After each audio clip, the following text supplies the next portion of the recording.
श्रीमद् भगवद गीता अध्याय 16 देवासुर समद्विभाग योग देवी और असुरी गुणों का रहस्य। जब हम भगवान से जुड़ते हैं तो सबसे पहले हमें अपने अंदर झांकना पड़ता है, क्योंकि असली युद्ध कुरुक्षेत्र में नहीं, हमारे मन के अंदर चलता है। एक तरफ होते हैं देवीय गुण और दूसरी तरफ होते हैं असुरी गुण। देवीय गुण हमें अच्छे काम करने के लिए हर समय याद दिलाते रहते हैं और असुरी गुण जो बार बार हमें गलत काम करने को प्रेरित करते हैं।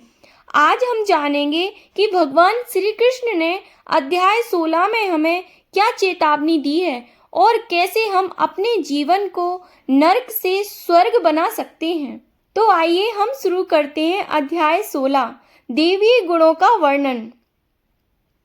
भगवान श्री कृष्ण अर्जुन से कहते हैं, हे अर्जुन, जो मनुष्य मोक्ष चाहता है उसमें ये गुण होने चाहिए।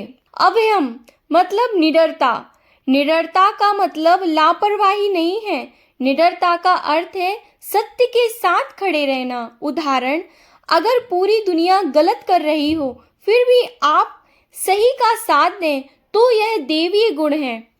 सत्संग और शुद्ध हृदय, जिसका मन साफ हो, जो किसी के लिए बुरा ना सोचता हो, वही सच्चा भक्त है।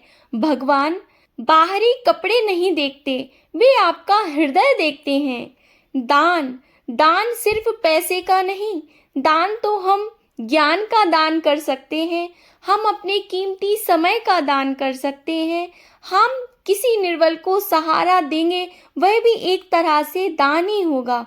अगर आप किसी दुखी इंसान को हिम्मत देते हैं तो वह भी एक दान ही है। क्रोध पर नियंत्रण, क्रोध इंसान को अंदर से जला देता है।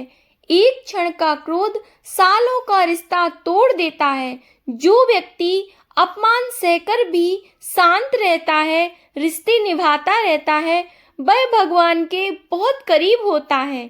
क्षमा, क्षमा करना कमजोरी नहीं है, सबसे बड़ी ताकत है। जो अंदर से जितना ताकतवर होगा वही दूसरों को क्षमा कर सकता है। जब आप किसी को माफ करते हैं तो सबसे पहले खुद को मुक्त करते हैं। आप निश्चल हो जाते हैं उसी टाइम। असुरी गुण क्या है? अब भगवान बताते हैं किन गुणों से बचना चाहिए। नंबर 1, अहंकार। अहंकार क्या है? मैं ही सब कुछ हूँ, मुझे किसी की जरूरत नहीं। यह पतन की शुरुआत है। रावण बहुत ज्ञानी था, लेकिन उसका अहंकार उसे विनाश तक ले गया। काम, अत्यधिक इच्छाएं, मुझे ये भी चाहिए, मुझे वो भी चाहिए। तमाम इच्छाएं जिसके अंदर होती हैं उसे काम कहते हैं। इच्छा रखना गलत नहीं, लेकिन अनियंत्रित इच्छा मनुष्य को अंधा बना देती है, गलत काम करने के लिए प्रेरित कर देती है। जब मनुष्य कहता है मुझे यह भी चाहिए, तब वह कभी संतुष्ट नहीं होता। क्रोध, क्रोध से बुद्धि नष्ट हो जाती है और बुद्धि नष्ट तो निर्णय गलत। एक क्षण का क्रोध पूरे जीवन की दिशा बदल सकता है। लोभ, लोभ का कोई अंत नहीं।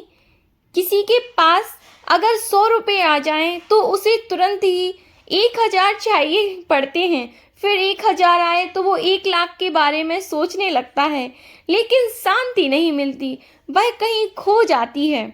भगवान की चेतावनी, भगवान कहते हैं काम, क्रोध और लोभ ये 3 नरक के द्वार हैं। जो इनसे बच गया उसका जीवन सुधर गया।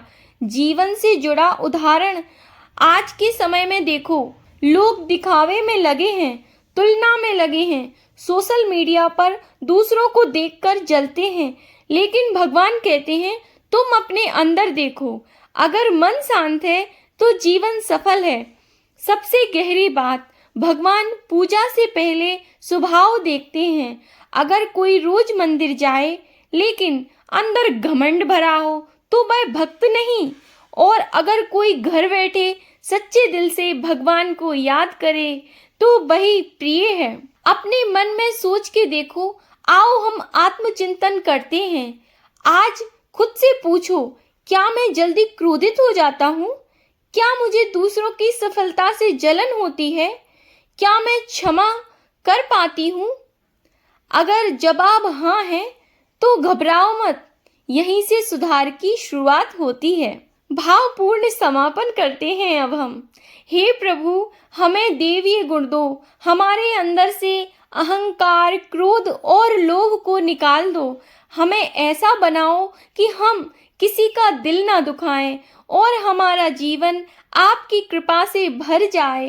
हे सच्चिदानंद भगवान, हमारे जीवन में थोड़ा सा प्रकाश दो, हमारे जीवन को भी सफल बनाओ।